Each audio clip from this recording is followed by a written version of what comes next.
When we first launched Don't Trash Our Treasure 2 years ago on Earth Day, we wanted to really encourage more people to be mindful about how and when they dispose of their waste, and also hopefully be more conscious of the environmental footprints our everyday choices leave behind. Tonight, we introduce you to a celebrated local artist who has taken that same mission to a whole new level, turning trash into highly valued works of art. As Local 10 environmental advocate Louis Aguirre shows us, his evolving installation has taken over Miami. If you look closely around Miami, you can see eyes everywhere, from signs to skyscrapers to buses and art galleries. I dedicate my complete entire space to him because he's the artist that I've been looking for. This is the work of Cuban-American artist David Anasagasti, aka A-Hole Sniffs Glue. 4 years ago, I engaged with him.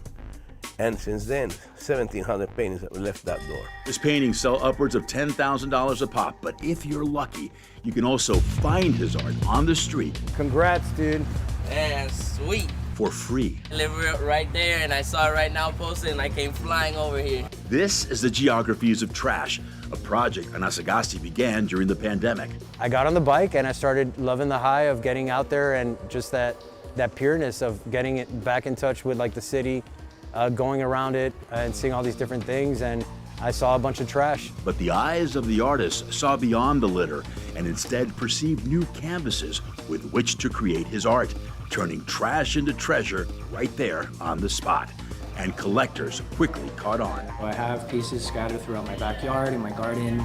If you walk into my house, pretty much every inch of the walls, ceilings, and furniture even was formerly trash, and now it's art. So we hit the heavily littered streets of Little Havana with the artist to see how it all goes down in real time. There's plenty of stuff to paint on here that could be picked up. You can't obviously pick up everything, but we're trying, dude. Usually the big pieces of trash are right by signs that say no dumping. Once he finds the perfect piece, he paints it, takes a picture, then posts it on social media. You're just posting the picture with an emoji and that's enough? Yeah, well look, so like this is in Discord. You see already the reactions that are happening in real time. And within minutes, we got a bite. So how long did it take you before you saw that piece to know exactly where it was?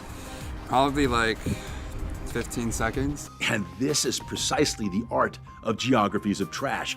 With each piece, the artist challenges us to look at trash differently, to be more conscious about the waste we leave behind, and how we all can be more mindful about how we dispose of it. It's a very creative and different way of getting very weird pieces of trash off the street.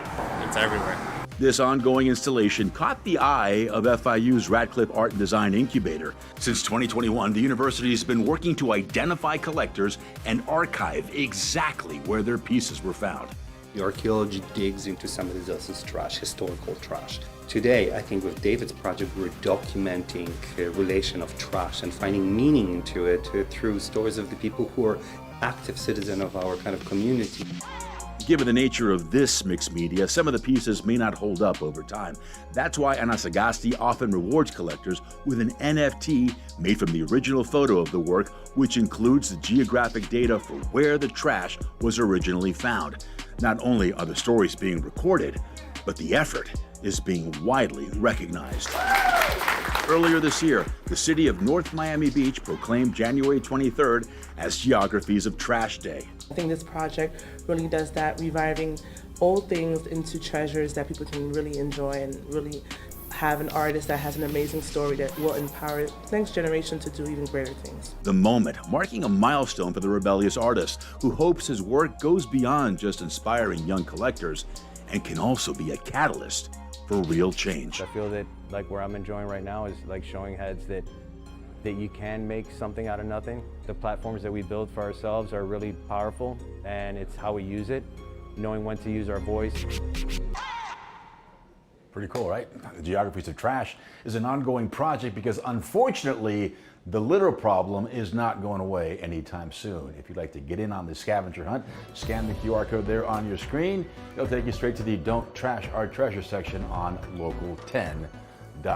Really getting us all to look at our waste and our footprint a lot more differently, hopefully a lot more consciously too. Yeah, and what a wonderful thing he's doing. Such distinctive artwork too. The stripes and the eyes. I mean, you know it's his work right when you see it. And the thing is, it's very valuable. Right. It's valuable pieces of art that is highly collected. It's beautiful. All right, great ideas.